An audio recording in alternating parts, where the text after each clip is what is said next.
লগৰ সকলোবোৰে অনলাইনৰ পৰা ইমান ধুনীয়া ধুনীয়া ড্ৰেছ অৰ্ডাৰ কৰে। মইহে এদিনো অৰ্ডাৰ কৰি পোৱা নাই। আমাৰ মোবাইলো নাই।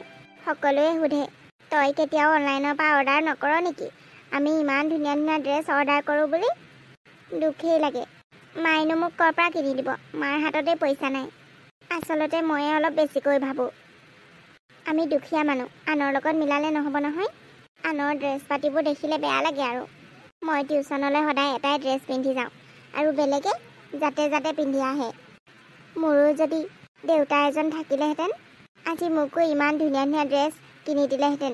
ধুনীয়া ধুনীয়া জ্যামিতি বক্স, ধুনীয়া ধুনীয়া পেঞ্চিল, ধুনীয়া ধুনীয়া জোতা। হে, তেওঁলোকৰ দেউতাক আছে যে, সকলোৱে সেইকাৰণে বহুত সুখী। মাজনী, টিউশ্যনৰ পৰা আহিলি? অঁ মা, অথনিয়ে আহিলোঁ। তুমি ক'ত গৈছিলা? মই ক'তো যোৱা নাই অ', মামাহঁতৰ ঘৰত আছিলোঁগৈ। অঁ মা, সকলোৱে যে ইমান ধুনীয়া ধুনীয়া ড্ৰেছ পিন্ধে, মই বাৰু কেতিয়াও পিন্ধিবলৈ নাপাম নেকি? অঁ শুন, তেনেকৈ ক'ব নাপায় নহয়। সকলোৱে আকৌ আমাৰ নিচিনা দুখীয়া নহয় নহয়। চবৰে টকা পইচা থকা মানুহ। এইখন ঘৰত তই আৰু মইহে। দেখিছইচোন, মইনো ক'ত পইচা পাওঁ তোক ভাল ভাল ড্ৰেছ কিনিবলৈ। তেওঁলোকৰ দেউতাকহঁতে কাম কৰি কৰি ঢেৰ পইচা ইনকাম কৰে, সেইকাৰণেহে ইমান ভাল ভাল ড্ৰেছ পিন্ধে। তইও যদি ভালকৈ পঢ়ি শুনি ডাঙৰ মানুহ হ, তই নিজে ড্ৰেছ কিনিব পাৰিবি। অকল ড্ৰেছেই নে, ভাল ভাল খাব পাৰিবি, যি মন যায় সেইটোৱে ল'ব পাৰিবি, ভাল ঘৰত থাকিব পাৰিবি। সেইকাৰণেতো কওঁ, দেউতা নাই বুলি দুখ নকৰিবি। ভালকৈ পঢ়া শুনা কৰি এদিন ভাল মানুহ বনিবি, বুজিলি নহয়? অঁ মা, মই বুজিলোঁ। আজিৰ পৰা মই ভালকৈ পঢ়িম। মোৰ মতে কি জানা, বাইদেউক আকৌ এবাৰ জীৱনটো আৰম্ভ কৰিবলৈ এবাৰ চান্স দিব লাগে। এতিয়া লগত ছোৱালীজনীও আছে। এনেকৈ আৰু গোটেই জীৱন অকলে অকলে থাকিলে নহ'ব নহয়। মাইনাও এতিয়া সৰু হৈ আছে বুলিহে টকা পইচা ইমান প্ৰয়োজন হোৱা নাই। যেতিয়া ডাঙৰ হৈ ভালকৈ পঢ়িবলৈ তাইৰ মন যাব, যদি মাকে ভালকৈ পঢ়াব নোৱাৰিব, মাইনাৰ জীৱনটো এনেই ধ্বংস হৈ যাব। সেইকাৰণে কৈছোঁ, বাইদেউক আৰু এবাৰ জীৱনটো আৰম্ভ কৰিবলৈ বুজাব লাগিব। তাৰমানে তুমি বাইদেউক আকৌ এবাৰ বিয়া হোৱাৰ কথা কৈছা? অঁ তো আকৌ, এনেকৈ আৰু অকলে অকলে গোটেই জীৱন কেনেকৈ থাকিব তুমিয়ে কোৱাচোন? আজি ছোৱালীজনীৰ লগত আছে বুলিহে কাইলৈ পৰহিলৈ পঢ়িব শুনিব, বিয়াৰ বয়স হ'ব, এদিন বিয়া হৈ গুচি যাব। তাৰপিছত বাইদেউক কোনে চাব? ছোৱালীজনীয়ে চাব বুলিতো আৰু আশা কৰি গোটেই জীৱন এনেকৈ বহি থাকিব নোৱাৰি। আৰু আমিওতো ক'ব নোৱাৰোঁ আমি যে চাব পাৰিম বুলি, কাৰণ এদিন আমাৰো ল'ৰা ছোৱালী হ'ব। আমি বাৰু বাইদেউক চাম, কিন্তু আমাৰ ল'ৰা ছোৱালীয়ে চাবনে? এইবোৰ বহুত কথাও। তুমি ভালকৈ ভাবাচোন, বাইদেউক যদি এতিয়া আমি ভাল মানুহ এজনৰ লগত গতাই দিব পাৰোঁ, অন্ততঃ জীৱনত জীয়াই থাকিবলৈ কোনোবা এজন সাৰথি থাকিব, বিপদত সংগী দিবলৈ, দুখত সমভাগী হ'বলৈ। কিন্তু বাইদেউ জানো মান্তি হ'ব? তাই আগতেই কৈছে তাই আৰু বিয়া নকৰাই বুলি।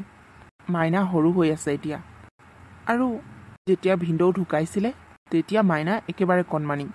তাৰ 2 বছৰমান পাছতেই আমি বাইদেউক বিয়াৰ কথা কৈছিলোঁ। কিন্তু বাইদেৱে তাইৰ লগতে গোটেই জীৱন কটাম বুলি কথা দিলে। আমিনো আৰু তাইক কেনেকৈ জবৰদস্তি কৰোঁ কোৱাচোন? এইখন ঘৰৰ বুজা হ'ম বুলি তাই এইখন ঘৰলৈও নাহিলে, তাই তাতেই থাকিলে।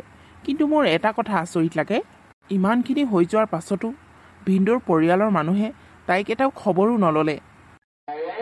মই কিন্তু এতিয়া সময় থাকোঁতে সকলোবোৰ কথা কৈছোঁ। তুমি বেয়া পোৱা যদিও মই নাজানো, কিন্তু মই বিচাৰোঁ বাইদেউ আৰু মাইনাৰ ভাল হোৱাটো, তাই এটা ভাল ভৱিষ্যত পোৱাটো। এতিয়া বাইদেউৰ বয়সো আছে, যৌৱনো আছে। লাহে লাহে এইবোৰ নাইকিয়া হৈ যাব। পাছত জীৱনটো আৰম্ভ কৰোঁ ক'লেও কিন্তু আৰম্ভ কৰিব নোৱাৰিব। মই মাৰ লগত কথা পাতিম বাৰু। আচলতে মাও বিচাৰে তাই এখন নতুন সংসাৰ কৰক বুলি। কোনেনো নিজৰ ছোৱালীজনী গোটেই জীৱন বিধৱা হৈয়ে কটাই দিয়াটো বিচাৰে? আৰু এনেকুৱাও নহয় যে তাই বুঢ়ী বয়সত বিধৱা হৈছে। জীৱনটো আৰম্ভ কৰিছিলেহে, এজনী ছোৱালী জন্ম হৈছিল মাথো, তাৰ পাছতেই তাই বিধৱা হৈ গ'ল। বৰ বেয়া লাগে জানানে? আমাৰ এজনীয়ে বা আছিল আৰু তাইৰ জীৱনটো এনেকুৱা হ'ল। এতিয়াও সময় আছে বিক্ৰম, বাইদেউক আমি বুজাব লাগিব। মাইনা এতিয়া ডাঙৰ হৈ আহিছে, তাই এজনী বুজা ছোৱালী হৈ আহিছে। তুমি এটা কাম কৰা, তুমি মাৰ লগত এবাৰ ভালকৈ কথা পাতি লোৱা। আমি যদি সকলোৱে ভালকৈ বুজাওঁ, বাইদেউ কিজানি মান্তি হয়ে। আৰু যদি মান্তি হয়, বাইদেউৰ কাৰণে এজন ভাল মানুহ চোৱাৰ দায়িত্ব মোৰ। কিন্তু ঠিক আছে, প্ৰথমতে বাইদেউৰ মতামতটোতো লৈ লওঁ। আমিতো ভালেই পাওঁ বাইদেৱে যদি মান্তি হয়। মোৰতো এনেও ভয় লাগি থাকেও, আজিকালি দিনকাল বেয়া, ফটককৈ যদি বাইদেউৰ ঘৰত কোনোবাই সোমাই কিবা কিবি ঠান বান কৰি দিয়ে তেতিয়া কি হ'ব? তুমি কথাটো ঠিকেই কৈছা। আজিকালি গাঁৱৰ মানুহ বা বেলেগৰ মানুহ কাকোৱে বিশ্বাস কৰিব নোৱাৰি। সকলোৱে মাত্ৰ সুবিধা লৈ থাকে। তাতে বাইদেউ অকলীয়া মানুহ, কোনে ভয় কৰিব কোৱাচোন? এইবোৰ মোৰো ভয় লাগে। আজিকালি ভূতলৈ ভয় নালাগেও, আজিকালি মানুহলৈহে ভয়। তুমি ঠিক কৈছা। আমি সকলোৱে মিলি কিবা এটা সলিউশ্যন উলিয়াব লাগিব। এইবোৰ তই কি কৈছ মা? এইটো বয়সত আৰু মই নতুন জীৱন আৰম্ভ কৰিবলৈ কেনেকৈ ভাবিব পাৰোঁ? মই তহঁতক আগতে কৈ দিছোঁ, এইবোৰ কথা মোক নকবি। মই মোৰ ছোৱালীজনীৰ লগতে ঠিক আছোঁ। হ'ব হ'ব, তই মানুহক দেখাই নিজকে সুখী বুলি ক'ব নালাগে। আমি জানো নহয় তই কিমান সুখী, তই কিমান দুখী। এই ছোৱালীজনী যে ডাঙৰ হৈ আহিছে, সেইটোক লৈ যে তই কিমান ভয় কৰ সেইটো মই জানো। চা মাজনী, তই মোৰ একমাত্ৰ ছোৱালী আৰু আমি তোৰ সদায় ভাল হোৱাটো বিচাৰোঁ। ভগৱানে তোৰ লগত যি কৰিলে তাৰ কাৰণে আমিও দুখী, কিন্তু হ'লেও জীৱনটোক তই এনেকৈ এৰি দিলে নহ'ব নহয়। এতিয়া তোৰ সময় আছে, বহুত সময় আছে। তই ভালকৈ ভাবি গুন্দি সিদ্ধান্ত ল'বি। আমি তোৰ পৰা এইবাৰ কিন্তু ভাল সিদ্ধান্ত বিচাৰোঁ। আজি তোৰ তেজবল আছে, শক্তি আছে, কাম কৰি ছোৱালীজনীক খুৱাইছ, বোৱাইছ, পঢ়াইছ। লাহে লাহে তাই ডাঙৰ হ'ব, ভালকৈ পঢ়িবলৈ মন কৰিব। তেতিয়া তই ক'ৰ পৰা পইচা দিবি? তাক যদি এতিয়াই এজন ভাল দেউতাক দিব পাৰ, তাই বহুত ভাল পাব আৰু তাই এটা সাহস পাব ভৱিষ্যতে তাই ভালকৈ পঢ়িবলৈ। এতিয়া চাগে তাই সেইবোৰ ভাবিলেও টকা পইচা নাই বুলি পিচুকিয়ে থাকে। তই তাইৰ মনৰ কথা এবাৰ বুজিবলৈ চেষ্টা কৰিছনে? এতিয়া তাই সৰু হৈ আছে, তাইক বুজালে ভালকৈ বুজিব। কিন্তু ডাঙৰ হোৱাৰ পাছত যেতিয়া তোৰ যদি আকৌ জীৱনটো আৰম্ভ কৰিব মনো যায়, তেতিয়া কিন্তু তাই কেতিয়াও নামানিব। আজি মাকজনী আছোঁ, বিপদে আপদে তোৰ ওচৰলৈ গৈছোঁ, তোৰ লগত থাকিছোঁ। এতিয়াতো মোৰো বয়স হৈ আহিছে, আৰু কেইদিন জীয়াই থাকিম সেয়া কোনো ঠিক নাই। তোৰ যদি ভাল এখন সংসাৰ চাই যাব পাৰোঁ, মোৰ আত্মাই তেতিয়াহে শান্তি পাব। মই তোক ইয়াত কাৰো ভৰসাত এৰি যাব নোৱাৰোঁ অ' মাজনী। তই মোৰ সুখৰ কাৰণে হ'লেও তই তোৰ নিজৰ জীৱনটোৰ কথা ভাব। তোৰ জীৱনত একো ভাল হৈ থকা নাই, তই সুখী নহয়, মই ভালকৈ জানো। মই তোৰ মাক হয়, মই তোক আৰু চিনি নাপামনে? তহঁতি মোক ভুল বুজিছ মা। মই সঁচাকৈয়ে সুখত আছোঁ মোৰ ছোৱালীজনীৰ সৈতে, আৰু বিপদে আপদে সহায় কৰিবলৈ তহঁতি দেখোন আছই। নাজানো তহঁতি মোক কিয় ইমান জবৰদস্তি কৰি আছ। এবাৰ জীৱনটো আৰম্ভ কৰিয়ে যি হ'ল তাকেই মই আজিও বুকু কপে মোৰ সেইবোৰ ভাবিলে। আৰু যদি এবাৰ জীৱনটো আৰম্ভ কৰাৰ পাছত আৰু যদি কিবা হয়, তেতিয়া মই কেনেকৈ জীয়াই থাকিম মা? তাতকৈ ভাল মই এনেকৈয়ে থাকোঁ। ইমান ভয় কৰিলে কেনেকৈ হ'ব? ভগৱানে তোৰ লগত এবাৰ অন্যায় কৰিলে বুলিয়ে বাৰে বাৰে তোৰ লগত এনেকুৱা নকৰে। যি আছিল তোৰ ভাগ্য বেয়া আছিল, তাকে বুলিয়ে জীৱনটো জানো ৰখাই থৈ দিব পাৰি মাজনী? তোক মই ভালে ভালে কৈছোঁ, তই এইবাৰ না চা কৈ থাকিলে মই নুশুনো। মই মৰাৰ আগতে তোৰ সংসাৰখন চাইহে যাম, কৈ থলোঁ হ'লে। এই মাহঁতৰ কি হৈছে নাজানো। অঁ, মই দুখত আছোঁ হয়, তাকে বুলিয়ে মই আৰু এবাৰ বিয়া হ'ব নোৱাৰোঁ নহয়। এওঁলোকে বাৰু কিয় মোক বুজি পোৱা নাই? এই বিক্ৰমক ইমানকৈ কৈ আছোঁ বোলো চিনেমাখন চাওঁগে বুলি। মোবাইলত যে ইমান পাই আছোঁ নহয়, ভাল লাগিছে কিন্তু। বহুত ভাল বুলি কোৱা শুনিছোঁ। কাইলৈগৈ বাপেকে গৈ কিনে চাই আহিব লাগিব। কাইলৈ যদি নাযায় নহয়, ঠিকছে কম আকৌ মই। ইমান ফেমাছ হৈছে ফিল্মখন স্ত্ৰী, বৰ মজা হ'ব চাবলৈ। বিক্ৰমৰ আকৌ ভয়, চিনেমাখন অলপ ভূতৰ নহয় জানো? মই ভয় খাম বুলি আকৌ নিয়া নাই, মই জানো নহয় তাৰ কথা। ৰাতি বুলিব হেৰি চিনেমা চাই মেলি বুলিব বাহিৰলৈ যাবলৈ মোক লগ ধৰি থাকিব বুলি নিয়াই নাই মোক। কাইলৈ যেনেকৈ হ'লেও জবৰদস্তিকৈ লৈ যাব লাগিব। ইয়াৰ পৰা আকৌ বৰ দূৰ নহয়, বাছতেই যাব লাগিব আৰু। ইমান গৰম, এদিনৰ কাৰণে সহ্য কৰি ল'ম পাই। ইমানখিনিতো কৰিব পাৰোঁ আৰু চিনেমা চাবলৈ। মামী, অ' মাইনা দেখোন আজি স্কুল নগলি নি? গৈছিলোঁ, আজি শনিবাৰ নহয় জানো, সেইকাৰণে সোনকালে ছুটি দিলে। অ' হয়তো আকৌ। আহ মই হাতত জেতুকা লগাইছোঁ, তোৰ কাৰণে অকণমান থৈ দিছোঁ, পাছত লগাই ল'বি। হয় নেকি? অ' মামী কচোন। মায়ে যে ৰুমত সোমাই কান্দি আছে। মই মাক কি হ'ল বুলি সোধাত একো নক'লে। মায়েনো কিয় কান্দি আছে? অ' হয় নেকি? আইতা আজি আমাৰ ঘৰলৈ যোৱা নাই নেকি? আইতা গৈছিলে ৰাতিপুৱা, তই স্কুল যোৱাৰ পাছতে গৈছিলে। আহ মায়ে কিয় কান্দিছে তোক মই বুজাই কওঁ। বহিচোন বহি, আগতে বহি ল। অ' তাৰমানে তোমালোকে জানা? অঁ জানোতো আকৌ। বহিয়া, মই তোক ভালকৈ বুজাই দিম। মামী জল্দি কোৱা না, মায়ে কান্দি থাকিলে মোৰ একেবাৰে ভাল নালাগে। শুন তেনেহ'লে, তোৰ কাৰণে আমি এজন দেউতা চাইছোঁ। কি? মোৰ কাৰণে দেউতা? অঁ কিন্তু কি কিন্তু মামী তুমি বিচৰা নাই তোমাৰ এজন দেউতা হওক বুলি অঁ মামী মই বহুত বিচাৰোঁ মোৰ লগৰবোৰৰ সকলোৰে দেউতা আছে তেওঁলোকক ইমান ভাল ভাল বস্তু কিনি দিয়ে মোকো এজন দেউতা লাগে শুন তেনেহ'লে দেউতা লাগে যদি মাক কবি আকৌ মায়ে সেইকাৰণে কান্দি আছে তই মাক কি কবি জান কি মামী তই মাক কবি তোক মুঠতে এজন দেউতা লাগিবই আৰু তোৰ কাৰণে যদি মায়ে দেউতা এজন বনাব নোৱাৰে তেনেহ'লে তই ঘৰৰ পৰা ওলাই যাম বুলি কবি ঠিক আছে তেতিয়া মায়ে কন্দাও বন্ধ কৰিব আৰু তই দেউতাও পাবি বুজিলি নহয় ঠিক আছে মামী মই মাক তেনেকৈয়ে ক'ম ঠিক আছে তই এতিয়া ঘৰলৈ যা মাক কগৈ তাৰপিছত আহিবি জেতুকা লগাই দিম হ'ব মামী এইবাৰ বাইদেউ কি কৰিব ছোৱালীজনী যেতিয়া দেউতাকক বিচাৰিব তেতিয়াতো উপায় নাই বিয়া হ'বই লাগিব ভালেই হ'ল মই তাইক ভালকৈ বুজাই দিলোঁ বেচেৰীজনী নিজেও দেউতা এজন পাবলৈ কিমান যে তৰ্পি আছে বেয়াই লাগে মাইনালৈ ইমান সোনকালে দেউতাকক হেৰুৱালে তাইনো কি ভুল কৰিছিলে বাৰু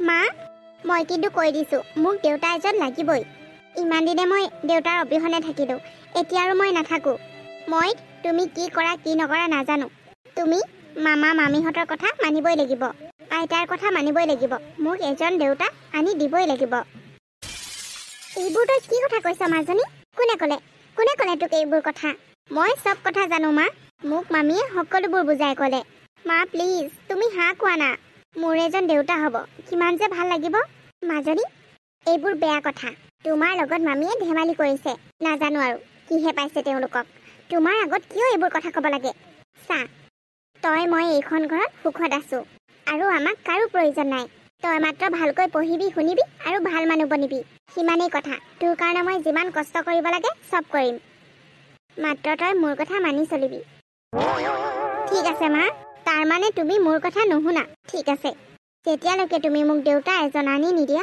তেতিয়ালৈকে মই এইখন ঘৰলৈ নাহোঁ নাজানো ক'ত গুচি যাম মই মোক এজন দেউতা লাগিবই মাজনী আনৰ কথা শুনি তই এনেকৈ কৰিছ যে তুমি মোৰ কথা শুনা নাই মা গতিকে মই আৰু তোমাৰ লগত নাথাকোঁ মই ইমান দিনৰ পৰা কৈ আছোঁ মোৰ লগৰবোৰৰ সকলোৰে দেউতা আছে মোৰ কিয় নাই মই কিয় এনেকৈ থাকিবলগীয়া হৈছে দেউতাৰ অবিহনে তুমি মোক যদি ইমানেই মৰম কৰা তেনেহ'লে এজন দেউতা আনি দিয়াটো তুমি কিয় টান পাইছা এইবোৰ তই কি কৈ আছ এবাৰ ভাবি চাইছনে মাজনী তই এতিয়া তাইক খং কৰিলে নহ'ব নহয় আইতা তুমি আহিলা ভালেই হ'ল চোৱাচোন মায়ে মোৰ কথা শুনা নাই তুমি মাক বুজোৱাচোন মা এইবোৰ কি বোৱাৰীয়ে বাৰু তাইৰ আগত কিয় এইবোৰ কথা কৈছে ইমান সৰু ছোৱালীজনীৰ আগত এইবোৰ কথা ক'ব লাগেনে মোৰ মতেতো বোৱাৰীয়ে ভালেই কৰিলে তোৰ জীয়েৰে ঠিকেই কথা কৈছে তাইও দেউতাৰ অবিহনে থাকি চাগে একেবাৰে ভাল লগা নাই তই কিয় ইমান টান পাইছ বিয়া হ'বলৈ মই নাজানো তই যদি বিয়াখন হ তহঁতৰ এটা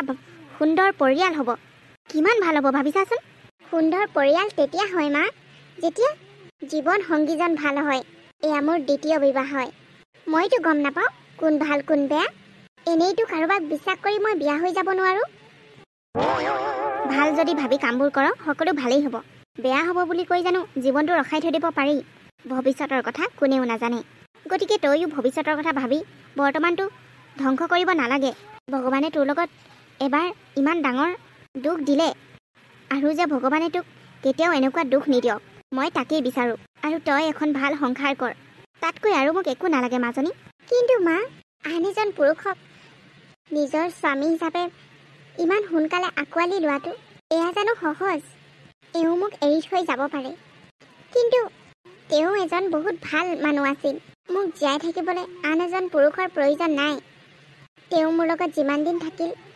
সিমানখিনি স্মৃতিয়েই যথেষ্ট মই জীয়াই থাকিবলৈ মোক কাৰোৱেই প্ৰয়োজন নাই মা তোমালোকে কিয় বুজি নোপোৱা কিন্তু তই জানো এতিয়া জীয়ৰক বুজাব পাৰিবি চা যি হ'বলৈ গৈ আছে ভালেই হৈছে স্মৃতিলৈ মানুহ জীয়াই থাকিব নোৱাৰে তই আমাৰ আগত যিমানেই সুখী দেখাও কিন্তু আমি জানো তই কিমান দুখত আছ স্মৃতিবোৰ সদায় স্মৃতিয়ে হৈ থাকিব বাস্তৱ কেতিয়াও নহয় আৰু বাস্তৱ জীৱনটো তই সেই স্মৃতিবোৰৰ কাৰণে শেষ কৰিব নালাগে তুমি কি কৰা কি নকৰা নাজানো মা আন বন্ধু বান্ধৱীৰ দৰে মোকো এজন দেউতা লাগিবই তেওঁলোকে কিমান সুখী দেউতাকৰ লগত পাৰ্কলৈ যায় ফুৰিবলৈ যায় পূজা চাবলৈ যায় আৰু মই কেতিয়াবা তোমাৰ লগত যাওঁ বুলি ক'লেও তুমি নোযোৱাই মোৰ লগত পূজা চাবলৈও নিনিয়া মই আইতাৰ লগতহে যাওঁ দেখিছ নহয় ছোৱালীজনীৰ অভাৱবোৰ এই অভাৱবোৰ পূৰণ কৰিবলৈ হ'লেও তই বিয়া হ'বই লাগিব নহ'লে কিন্তু গোটেই জীৱন তোকে দুখ দিব ছোৱালীজনীয়ে চা ভাবি চিন্তি সিদ্ধান্ত ল তোক আমি জবৰদস্তিও কৰিব নোৱাৰোঁ এই ছোৱালীজনীৰ কথা ভাব আমি তোৰ কাৰণে এজন ভাল মানুহেই চাম বুজিলি নহয় তই নাজানো মা মই এতিয়ালৈকে এইবোৰ একো সিদ্ধান্ত ল'ব পৰা নাই মোক বহুত সময় লাগিব তই কিমান সময় লাগে ল কিন্তু সময়বোৰ যাতে উকলি নাযায় মই এতিয়া যাওঁ ময়ো তোমাৰ লগত যাম আইতা গধূলি হ'ল মাইনা তুমি এতিয়া যাব নালাগে মা অকলে হৈ যাব নহয় নাই আইতা মই মাৰ লগত নাথাকোঁ মায়ে মোৰ কথা নাভাবে মই তোমালোকৰ লগতে থাকিম মাজনী তেনেকৈ কিয় কৈছ তই মোক অলপ সময় দেচোন তহঁতি তাৰপিছত মই ভাল সিদ্ধান্ত এটা ল'ম বাৰু মইনো কিয় জীয়াই আছোঁ মাজনী তোৰ সুখৰ কাৰণে মই জীয়াই আছোঁ তই যিহত সুখী থাক মই সেইটো কৰিবলৈ ৰাজি মাত্ৰ মোক অলপ সময় লাগে হ'ব দে তহঁতি মাক জীয়েকে কথা পাত মই যাওঁ ঠিক আছে মা আপোনালোকে কি ভাবিছে নেজানো মা মই কিন্তু বহুত ফূৰ্তি পাইছোঁ সদাগৰ দা মানুহজন বৰ ভাল আচলতে তেওঁৰো সৰু ল'ৰাটো জন্ম হোৱাৰ এবছৰ পাছতে পত্নী ঢুকাল তেতিয়াৰ পৰাই মানুহজন তেনেকৈয়ে আছে তুমি ঠিকে কৈছা বোৱাৰী গাঁৱৰ মানুহবোৰৰ পৰা শুনামতেও মানুহজন বোলে বৰ হত আমাৰ মাজনী যদি যায় তাহাঁতি ভালকৈ থাকিব পাৰিব এনেও তাইৰ ছোৱালী এজনী আছে আৰু সদাগৰৰ ল'ৰা সন্তান এটা তেওঁলোকে যদি ইজনে সিজনক বুজি পায় তেনেহ'লে তেওঁলোকৰ সংসাৰখন বৰ ভাল হ'ব মা কিয় নহ'ব ভগৱানে এবাৰ অন্যায় কৰিলে বুলি বাৰে বাৰে নকৰে নহয় আগতে আপোনালোকে বাইদেউক ধুমধামেৰে বিয়া দিব নোৱাৰিলে কিন্তু এইবাৰ বিয়াখন ধুমধামেৰে দিম বিধৱা হ'লে কি হ'ব আমাৰতো বাইদেউৱে হয় তুমি ঠিকে কৈছা ৰাইজে যি ক'লেও ক'ব মোৰ ছোৱালীজনীক মই ভালকৈ বিদায় দিম এইবাৰ এইখন ঘৰৰ পৰা অঁ মা আমি এতিয়াৰ পৰাই বিয়াৰ যা যোগাৰ কৰিম তেতিয়াহে সকলোবোৰ পাৰফেক্ট হ'ব অঁ বোৱাৰী তোমাৰ যেনেকৈ মন যায় তেনেকৈ ষ্টাৰ্ট কৰা আমি সকলোৱে মিলিজুলি কামবোৰ কৰিলেহে সোনকালে হ'ব এইটোৱে আমাৰ ৰুম বেয়া লাগিছে নেকি ৰুমটো নাই বেয়া লগা নাই ভালেই লাগিছে আচলতে মনটোহে ভাল লগা নাই অঁ মনটো আকৌ কিয় ভাল লগা নাই আজি আমাৰ বিয়া তোমাৰ মনটো ভালহে লাগিব লাগে আপুনি ঠিকেই কৈছে মোৰ মনটো আজি ভালহে লাগিব লাগে কিন্তু হাজাৰ চেষ্টা কৰিও মনটোক ভাল লগাব পৰা নাই আচলতে বহুত ঘাট প্ৰতিঘাতৰ মাজত বিয়াত বহিবলৈ মান্তি হ'লোঁ ছোৱালীজনীৰ নেৰা নেপেৰা দাবী সেইকাৰণে আজি আকৌ জীৱনটো আৰম্ভ কৰিব লৈছোঁ মোৰ বহুত ভয় লাগিছে জীৱনটো যদি আকৌ কিবা হৈ যায় তেনেকৈ নক'বা ময়ো এবাৰ বহি আহিছোঁ সেইবোৰ কথা মুখত নানিবা যিয়ে নহওক লাগে তুমিও তোমাৰ ছোৱালীজনীৰ কাৰণে এজন দেউতাক বিচাৰি আৰু ময়ো মোৰ ল'ৰাটোৰ কাৰণে এজনী মা বিচাৰি বিয়া পাতিলোঁ আমি দুয়োজনে মিলি আমাৰ সন্তানকেইটাক এটা ভাল জীৱন দিবলৈ চেষ্টা কৰিম আচলতে মই কেতিয়াও ভবা নাছিলোঁ মই যে আকৌ এবাৰ এনেকৈ বিয়াত বহিম বুলি গতিকে আপুনি মোক বেয়া নাপাব মই আপোনাক জানিবলৈ বুজিবলৈ এই ঘৰখন বুজিবলৈ মই অলপ টাইম বিচাৰোঁ তুমি নিশ্চিন্তে টাইম ল'ব পাৰা